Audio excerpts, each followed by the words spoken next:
Hi, Eddie Murray, former Detroit Lion. Make sure you watch Micro Mike on YouTube.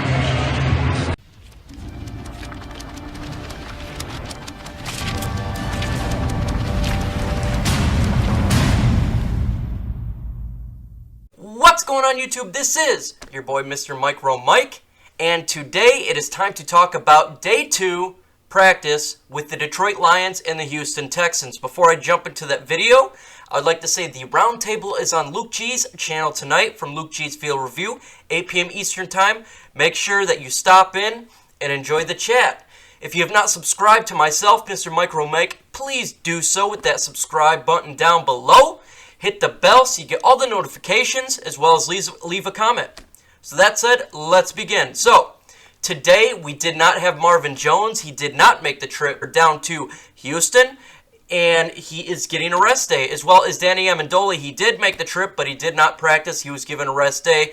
Coach Patricia said it is vital to get these guys some rest, as he's been doing so far in training camp, giving other players rest as well. So, good news, Snacks is off the NFL list, and he actually dressed today. He didn't do a whole lot, but it just shows you that everything is fine when it comes to Snacks Harrison, and he'll be good to go, specifically regular season 1. Now, the special teams had a good day. They were punting and getting the ball by the 5-yard line. That is good.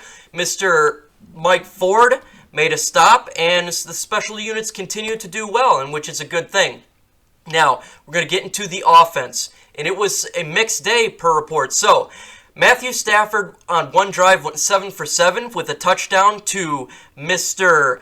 Chris Lacey. He was looking good in that drive. However, he went 0-3 in the red zone and had 2 picks according to the reports. Matthew Stafford was with the backup wide receivers when he was on these drives, so it's hard to tell if it was due to inconsistencies and not knowing the specific spots where the wide receiver is going to be at.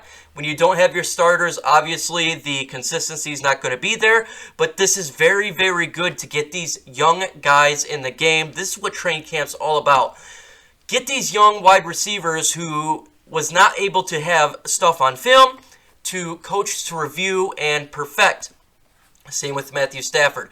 You got to have time with the young guys. You never know when you need them during the regular season, and it's important we know this. And Brandon Powell is continuing to impress, and that is very good. This wide receiver needs to step up with Curse going down, and it looks like he is. And we've seen in preseason he's very fast, and he's taken on that role. It's important that he can step up and make this team, and he's continuing to do that. And I can't wait to see this on Saturday and see how well he does versus the Texans. Now, the offensive line had a very poor day, according to reports, and they would have received multiple sacks. Wagner was getting beat by J.J. Watt consistently, and it was not good.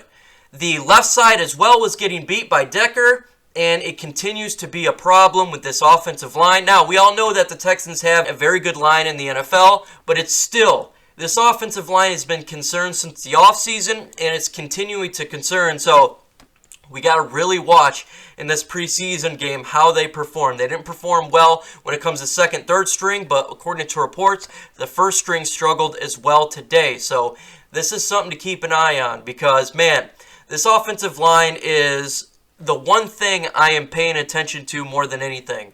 It needs to be consistently good and a wall for Matthew Stafford. We cannot afford injuries. We cannot afford not having a good line, because if we don't have a good line, our season can really, really hurt. Continuing to grow and continuing to do well. This is something that this offense needs to do. They need to be consistently working with Matthew Stafford. We need this whole offense as a scheme to get with Matthew Stafford. The young guys specifically. This is important. There's a battle going on. We need to watch these receivers. We need to see who can win the final battle when it comes to getting the wide receiver spot. We know what we got the tight ends at this point. We feel that the tight ends are above average. I feel like I know what we got with them. Jesse James performed well today, as well as Logan Thomas scoring a touchdown. So we got a good battle when it comes to the tight end position. We know what we got with the running back position. One thing we have a question mark on is the young wide receivers in the offensive line. This is what I'm going to be paying attention to, and this is what this team needs to focus on and getting better. And it's good to practice against the Texans, who are a good team. We played against the Patriots last week. We're going against the Texans now. This is what these guys need to do to get better. And if they don't, Quinn may have to make a deal or look for young talent getting released or veterans getting released for the 53-man roster. If not, he's going to have to pull something out because this offensive line cannot continue to struggle. This is a point of concern for mine, and it's a point concern for the whole Lions as a general. Jesse James looked good. Josh Johnson was looking really well and actually had a better day than Fales. And according to reports, he could be pushing Savage for that backup role. So now we're on Josh Johnson watch and seeing how well and his ability to push Savage and possibly take that backup spot. So I initially just assumed he would be filling in for the preseason, but if he continues to do well, who knows, man? Maybe he could be our backup. And that is now a battle that looks like it is raging on, and which is perfectly fine. It was a strong day for the Texans offense against our defensive front.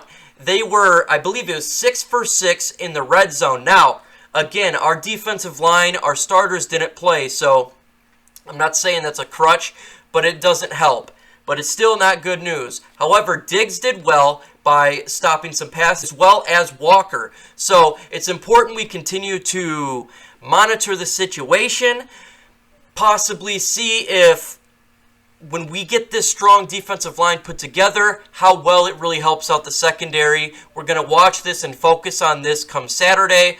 How well does the secondary perform against the Texans? It's important that we monitor that situation. Now, Devin Kennard did well from the linebacking core, making some quality moves by stopping some balls and being swatted, as well as getting some pressure.